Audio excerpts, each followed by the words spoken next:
Assalamualaikum warahmatullahi wabarakatuh. Alhamdulillah, salawat dan salam kepada Rasulullah Muhammad SAW. Masa saya kecil dulu, tamat SMP, saya mau pondok pesantren kira-kira 25 km dari rumah saya.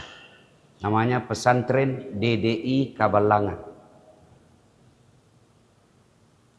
Saya datang ke bapak saya mau sekolah pondok pak. Apa kata bapak saya? Saya tidak mampu, terlalu mahal. Waktu itu pondok pesantren lebih mahal dari sekolah umum. Ada kos, ada biaya makan dan sebagainya. Lalu saya tidak jadi mondok. Saya sempat protes kepada Allah. Kenapa orang tuaku kau lahirkan dalam keadaan miskin? Saya tidak mau minta beli motor. Saya mau pesantren. Akhirnya gagal. Lanjutlah saya ke SMA di Makassar. SMA Negeri 4 Makassar. Waktu saya dulu di kampung, kalau dengar ada salah satu keluarga saya tidak usah sebut namanya, merantau ke sini, kuliah, waktu itu tamat SMP, mondok di sini. Saya terkagum-kagum. Enak itu kalau orang sekolah di pondok. Masya Allah. Tapi karena yang mau kasih pondok dia, bapaknya. Bukan dia yang mau. Sekarang ada di Lamongan jadi pedagang. Tidak jadi ustadz. Saya sekolah umum, tidak pernah mondok. Ada di Gontor sekarang ceramah. Subhanallah, Masya Allah. Makanya beberapa hari yang lalu, Ustadz Muhammad Fahrul Rosi, nama kerennya Umpa, diundang ke Gontor. Sebelah, tidak salah ini bos. Itu kan gudangnya ilmu. Siapa yang tidak mengakui kehandalan Gontor? Bergetar bulu kuduk ketika berbicara tentang Gontor. Saya dipanggil, saya bilang, yang benar saja. Tidak mungkin. Iya Ustaz, ini sudah bicara dan diminta. Sampai kemarin saya baru berbesar hati. Ketemu saya seorang habaib dalam acara peresmian masjid. Saya tanya Ustaz, saya gelisah ini. Kenapa saya diundang besok ke Gontor? Saya tidak tahu mau ngomong apa. Nah di sana orang pintar semua. Makanya adik-adik lihat saya tadi tuh tidak banyak pembicaraan. Kalau beliau tadi ini bahas sekali ayatnya. Saya bilang Alhamdulillah, salawat dan salam kepada Rasulullah Muhammad SAW. Siapa yang tidak mengakui kehebatan Rasulullah dalam membaca Al-Quran. Tapi Rasulullah pernah meminta kepada Ubay bin Ka'ab. Abdullah bin Mas'ud. Kau bacakan saya dulu Al-Quran. Kau bacakan dulu saya Al-Quran. Kata Abdullah bin Mas'ud, Anda lebih paham, Anda lebih sahdu, Anda lebih hebat. Mana bisa? Kalau bahasa kita ya, apa kata Nabi? Saya ingin mendengar dengan versi yang lain. Akhirnya saya bilang, ini orang-orang Gontor mau dengar ceramah versi Das Atlantik. Bukan versi Gontor. Karena kalau orang makan nasi terus, bosan juga. Maka kita kadang-kala makan ubi goreng. Ini versi ubi goreng. Digoreng-goreng sedikit ya.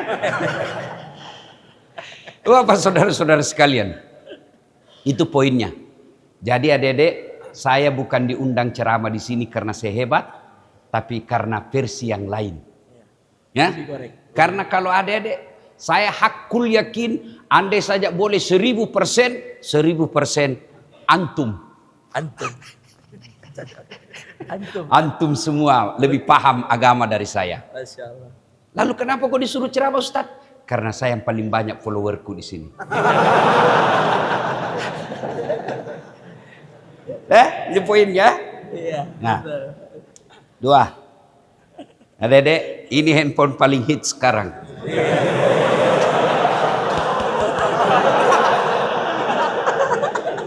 iPhone 17. Iya. 2 tera. Iya. Allah karim. Allah karim, Masya Allah. Dek, kalau saya suruh pilih mana iPhone 17 daripada kitab Asbabul Nuzul? Pilih mana? Pasti bilang iPhone. Hah? Pasti kau bilang kitab. Pencitraan juga kau. Tapi Ali bin Abi Thalib yang diakui oleh Nabi sendiri, dari semua sahabatku, Ali bin Abi Thalib paling cerdas. Ditanya, ya Ali, andai kau disodorkan antara harta dengan ilmu, kau pilih mana? Ali dengan mantap mengatakan, saya pilih ilmu. Kenapa ya Imam? Karena ilmu punya kelebihan 3 dibanding harta. Berapa? 3. Apa itu? 1. Apa itu? Isa, boleh ditunda di sini? Boleh. Alhamdulillah, inilah pondok modern. Modern memang di sini. Kalau di masjid saya itu bisa. sesat.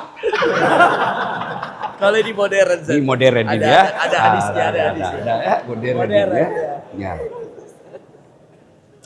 Nah, yang pertama kata Ali, harta kamu yang jaga. Ilmu dia yang jaga kamu. Example. Contoh. Keren ya. Masya Allah. Ini juga pengetahuan public speaking. Iya. Adik-adik, kalau ada biasa orang bilang, contoh misalnya umpama. Nah, 3 kali itu kau sebut seperti tadi Al-Quran. Cukup. Hadirin sekalian, Bapak Ibu yang saya muliakan, itu sudah hadirin Bapak Ibu juga itu. Iya, jangan mubasir kalimat. Jangan mubasir. Example. Pengajar public speaking. Iya. Ya. Nah, ilmu dia yang jaga kamu, harta kamu yang jaga. Contoh, sedulur-sedulur punya duit 5 juta. Masukkan di belik-belik. Tahu belik-belik? Kaleng. Kalau orang Makassar bilang belik-belik. Kaleng, lalu itu belik-belikmu ke gembok. Sudah itu dimasukkan di lemari. Gembok lagi lemari. Sudah berapa gemboknya? 2. Keluar kamar, gembok lagi kamarnya. 3 gemboknya. Keluar rumah, gembok lagi rumah. 4 gemboknya. Keluar pagar, gembok lagi pagarnya. 5 gemboknya. Begitu dijaganya itu uang. Sampai di kampus hilang kuncinya. Bingung, setengah mati dijaga ini uang. Sementara ilmu dia yang jaga kamu. Mana contohnya? Saya dijaga sama polisi, bos. Meskipun sedulur-sedulur tahu, lihat itu ceramah saya depan polisi. Saya cukur habis itu polisi. Tapi dia sayang sama saya. Dia jaga. Alhamdulillah. Apa karena saya gagah? Kau tengok muka saya ini. Hitam, pesek, pendek. Nggak ada spesialnya ini muka saya ini. Iya kan? Muka pun tidak kelihatan karismatik sebagai ulama. Kalau beliau kelihatan dia ada jenggot-jenggotnya kan. Tidak ada sama sekali. Sedulur-sedulur lebih cakep dari saya. Tapi saya penuh pesona. Mana buktinya kau mau foto sama-sama saya tahu. Itulah dia. Apa karena saya handsome, selebriti, politisi, orang kaya? Bukan. Karena Allah titipkan ilmu yang sangat sedikit pada diri saya. Allah angkat derajat. Dijaga. Coba. Ilmu kita yang jaga. Harta kita yang jaga. Ilmu dia yang jaga kita. Lihat-lihat itu. Bapak-bapak pejabat. Kemana-mana itu dikawal oleh tentara polisi. Apa dia berilmu? Iya, minimal ilmu tentang kepemimpinan. Tapi dia terpilih bukan karena ilmunya Ustaz, tapi karena dia nyogok. Ilmu juga itu. Dan tidak semua orang bisa mengamalkan. Iya. Betul, ilmu juga itu. Ilmu nyogok namanya, Pak. Yang kita tidak mampu lakukan, tapi dia mampu lakukan. Iya, berani dia. Ya. Nah, dua, kata Imam Ali. Dengan harta belum tentu kau dapat ilmu. Tapi dengan ilmu kamu dapat harta. Ada dulu di kampung saya, juragan tambak, Empang. Banyak duitnya. Dulu di kampung saya itu yang kaya rata-rata pemilik tambak. Tapi tidak ada sekolahnya. Ini kisah nyata ini, saya alami. Dia pergilah ke wartel. Adik-adik ini genset tidak tahu wartel. Kalau kami ada namanya wartel, warung telepon. Belum ada HP. Ada namanya telepon umum, nah itu pakai koin. Ini wartel berbayar pulsa. Masuklah dia di kamar bicara. Dia ambil nomor HP-nya anaknya. Saya di sampingnya.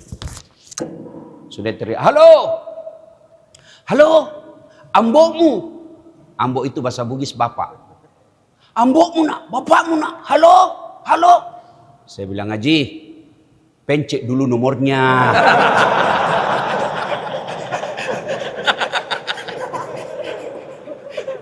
dia langsung saja halo dan pencet nomornya. Nggak bisa. Oh ya, ikut apa lek Pak? Kau lah ajar saya. Pencet.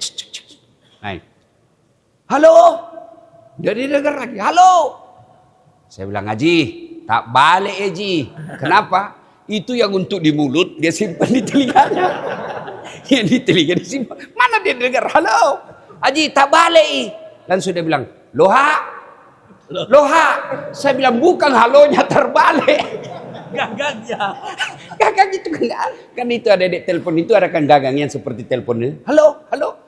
Itu yang untuk di mulut dia simpan di telinganya. Halo, halo. Seperti inilah ini bukan di telinga dia begini. Mana didengar? Halo, terbalik Haji. Langsung dia bilang, loha. Loha. Aduh, bukan halonya terbalik. Itu saya alami.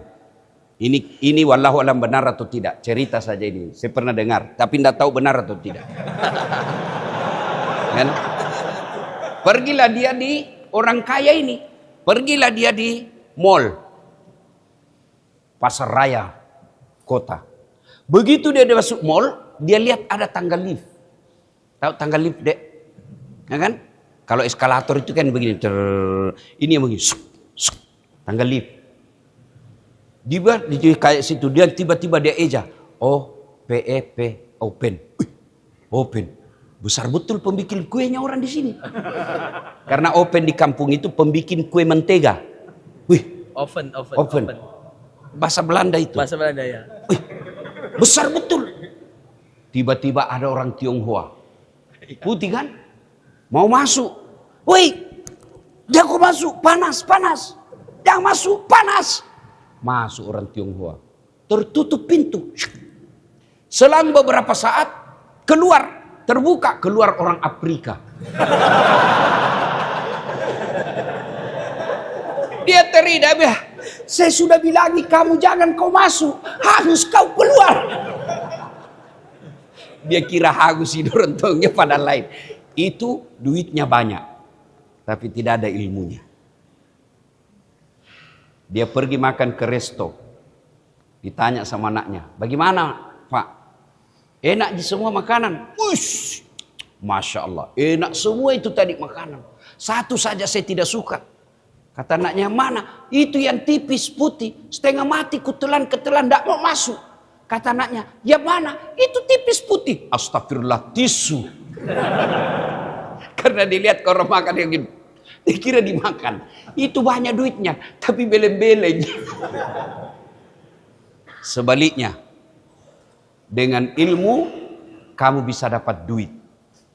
Dengan ilmu, kamu bisa dapat harta.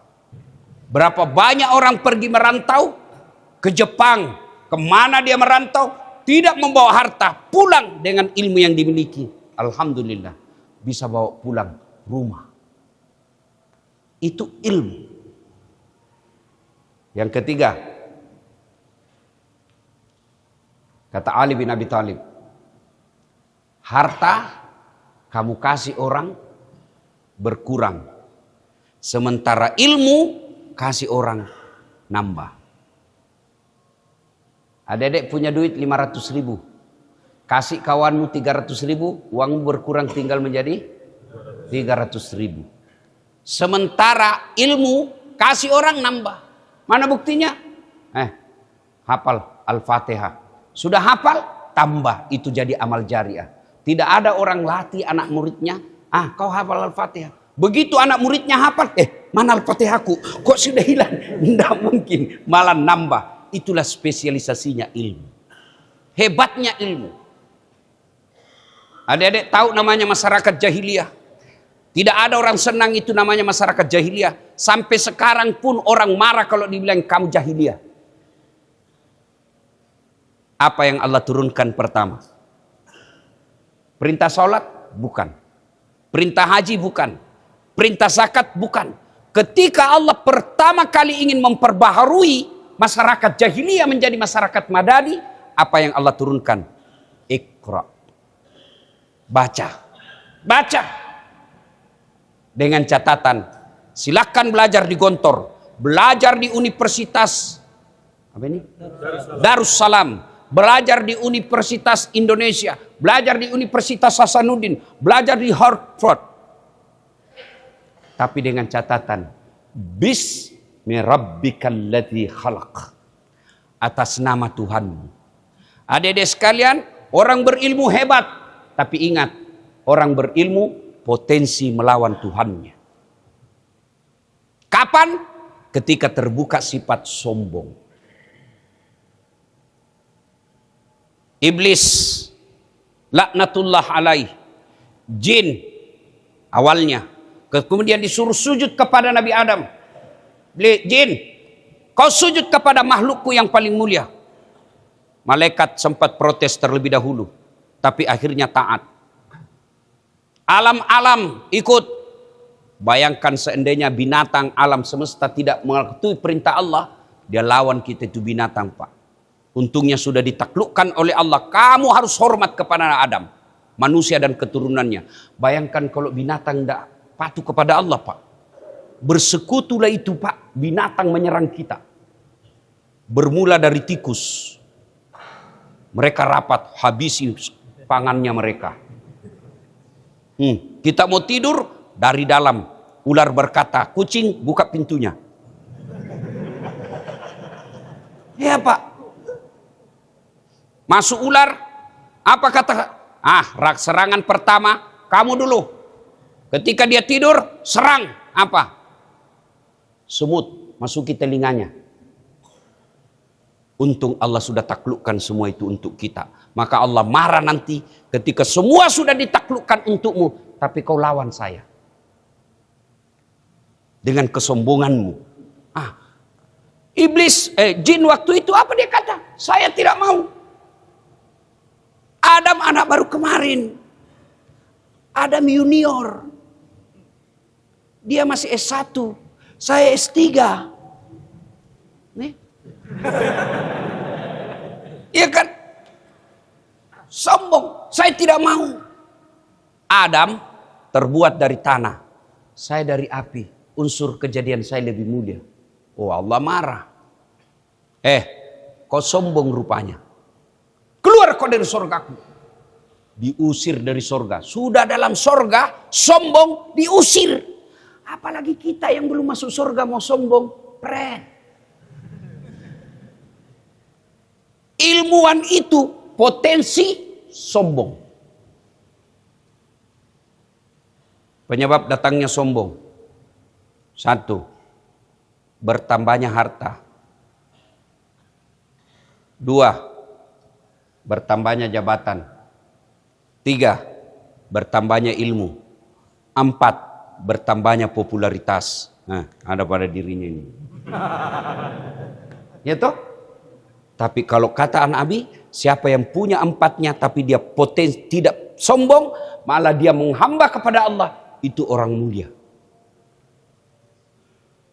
Kalau orang kaya sombong, patut Pak. Oh kaya, mobilnya bagus, apa aja mau dia makan baik. Ilmuwan sombong, ya pantas semua dia tahu. Pejabat sombong, ya wajarlah, banyak anak buahnya, dia bisa perintah kiri kanan. Artis selebriti, ya cakep terkenal. Sombong, temannya setan.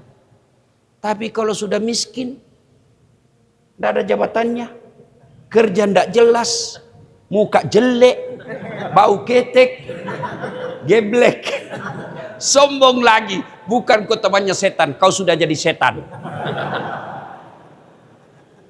Nah, kita yang belajar agama ini punyalah sifat padi. Makin tinggi, makin merundung. Ambillah sifat-sifat ilmu. Izin ya. Kalau saya tidak salah, kata ilmu itu 3 huruf. Ain, Ain, lam, mim. Ain, terbuka. Orang yang punya ilmu, terbuka wawasannya. Orang yang punya ilmu, terbuka masa depannya. Orang yang punya ilmu, terbuka terhadap kritik. Orang punya ilmu, bukan orang yang tahu. Ilmu, dia amalkan. Ain. 2, huruf yang kedua, lam. Dia menjulang ke atas. Janji Allah, yarfa'illahu alladhina amanu minkum walladhina utul ilma darajat. Diangkat derajatnya. Bukan dia katakan saya naik derajatku, tapi Allah yang angkat derajatnya. Tapi jangan sombong. Apa yang kau sombongkan dengan ilmumu? Wa ma utitu minal ilm illa qalila. Dek wale kau pak disengah kecuali cedek mi. Bugis. Saya tidak berikan kamu pengetahuan kecuali sangat sedikit. Kecil sedikit. Apa yang kau sombongkan? Jadi ustadz kondang seperti Dasat. Mau sombong? Pret. Apa yang kau sombongkan Dasat? Kamu bisa penceramah karena ada jamaah. Sehebat apapun penceramah kalau tidak ada jamaahnya. Saya ceramah di sini 1 jam berapi-api. Tidak ada yang nonton.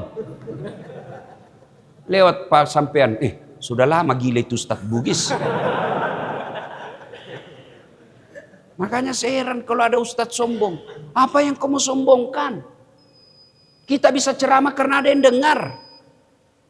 Biar hebat ilmumu tidak ada kamu ceramai. Itulah hebatnya. Jangan sombong. Ada cerita ini. Saya tidak tahu benar atau tidak ini. Ada dosen banyak sekali gelarnya. Bertumpuk-tumpuk gelarnya. Ketika sudah dekat-dekat pensiun, dikomplain sama istrinya. Pak, biasanya kalau kau mau pergi mengajar, kau cium jidatku. Ini sudah hampir 2 minggu, tidak pernah kau cium-cium saya. Dalam hati suaminya, astagfirullah. Berarti siapa saya cium selama ini? Ternyata pembantunya dia cium. Kalau kau pikun, tidak bisa kau bedakan mana istrimu, mana pembantu. Masya Allah. Apa yang kau mau sombongkan dengan ilmu ini? Kau mau sombong, Allah cabut ilmumu. Hilang, lenyap. Maka jangan sombong dengan ilmu. Diangkat derajatmu, tapi jangan sombong. Ditutup dengan huruf ketiga. Mim. Ain, lam, mim. Cur. Ke bawah ekornya. Pepatah mengatakan, gantungkan cita-citamu setinggi langit, setinggi bintang di langit, tapi rendahkan hatimu seperti mutiara di dasar laut. Tidak dikenal ini pepatah anak genset. Kalau kami dulu sekolah, pepatah diajarkan, pantun diajarkan, sejarah diajarkan, bahkan sampai ibu kota setiap provinsi diajarkan, lengkap dengan gubernurnya, lengkap dengan binatang khasnya, dan lengkap penghasilan utamanya di situ. Dulu. Sekarang anak-anak Pancasila pun banyak yang salah-salah. Diajarkan pantun. Gantungkan cita-citamu setinggi bintang di langit, rendahkan hatimu seperti mutiara di dasar laut. Dia rendah di bawah sana, tapi orang cari. Dia di dalam laut tersembunyi, tapi orang cari. Kenapa? Karena itu punya ilmu, orang cari. Maka adik-adik sekalian, pulang dari Gontor, lengkap ilmumu, jangan kamu sombong. Ada ustadz yang sombong? Ada. Mana ciri-cirinya? Satu, menolak perbedaan pendapat. Ada itu ustadz seolah-olah dia panitia hari kiamat. Bid'ah, masuk neraka. Masuk neraka. Saya bilang, kayak dia sudah ini jadi Tuhan. Sebarkan agama ini sebagai alumni Universitas Darussalam. Menyebarkan keselamatan, menyebarkan kedamaian. Kalau sedulur-sedulur tahu orang di situ kunut, tidak usah kau bahas tidak kunut. Maka ngapain kau bahas? Lebih baik bahas yang lain. Masih ada tema yang bagus. Ini dia semakin tahu di situ itu yang diterima. Syukur alhamdulillah. Yang membawa dakwah-dakwah Islam pertama kali ke bumi Nusantara adalah mereka-mereka yang dakwanya dakwah rahmatan lil alamin. Silahkan berbeda pendapat. Hormati pendapat orang tanpa kau menghina perbedaannya. Ini kan saya selalu contohkan. Kan itu. Saya cuma tidak tahu imam mazhabnya. Cuma saya tahu Allahu Akbar. Pertama selesai takbiratul ihram, meletakkan tangan itu kan macam-macam. Ada yang begini. Ada kan? Sudah di atas dada. Allahu Akbar. Yang kedua, antara perut dengan dada. Antara pusat dengan dada. Nah, dia di sini. Yang ketiga, Allahu Akbar. Pas di atas pusat. Yang keempat, Allahu Akbar. Di bawah pusat. Yang kelima, Allahu Akbar. Ada yang lurus begini. Ya kan? Mau begini silakan. Mau begini silakan. Yang salah kalau kau tidak mau terima orang. Begitu ada di sampingmu begini, kau kasih begini. Rusuh. Rusuh.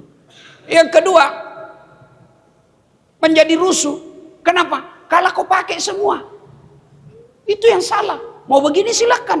Mau begini silakan. Semua ada imam mazhabnya. Yang tidak boleh kalau kau pakai semua. Allahu Akbar. Itu sudah saya yakinkan pasti salah itu. Ini namanya inkonsisten. Iya. Jadi adik-adik sekalian, kenapa Gontor sampai sekarang sudah mampu milad 100 tahun, 1 abad. Sabang sampai Merauke ada cabang-cabangnya. Karena dakwanya yang rahmatan lil alamin. Diterima semua golongan. Adik-adik sekalian, dakwah. Kalau kamu tahu di sana mereka barsanji, jangan kau bahas, tidak boleh barsanji. Kalau di sana kau tahu dia taksiyah, tidak usah kau bahas, jangan taksiyah. Lebih baik bahas yang lain. Lihat konten-konten dakwah saya, sederhana tapi orang senang.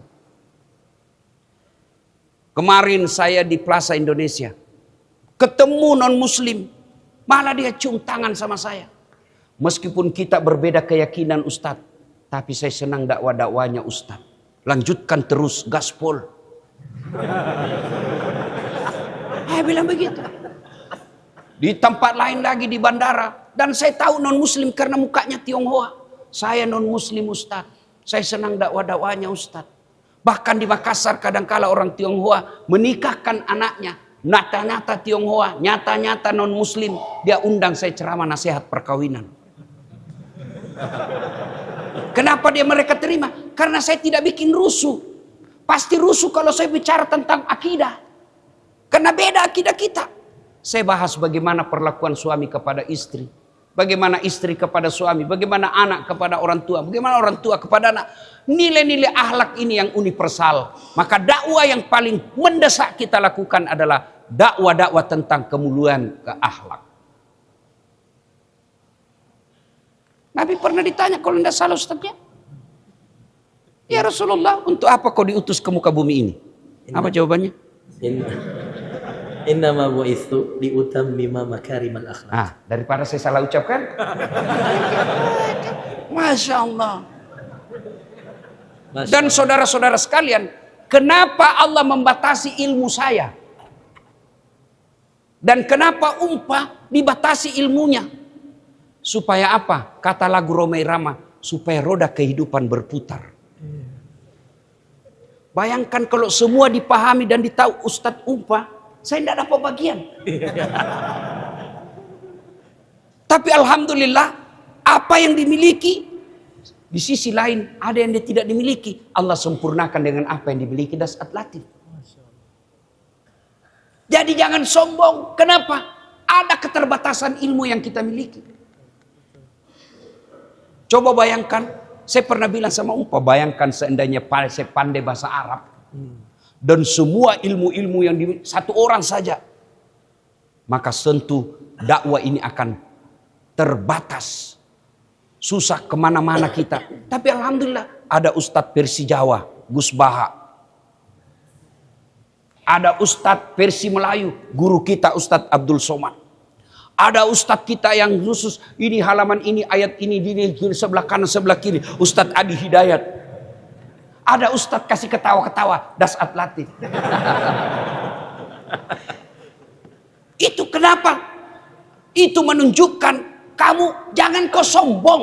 Di sisi saya kau punya, sisi lain kau terbatas.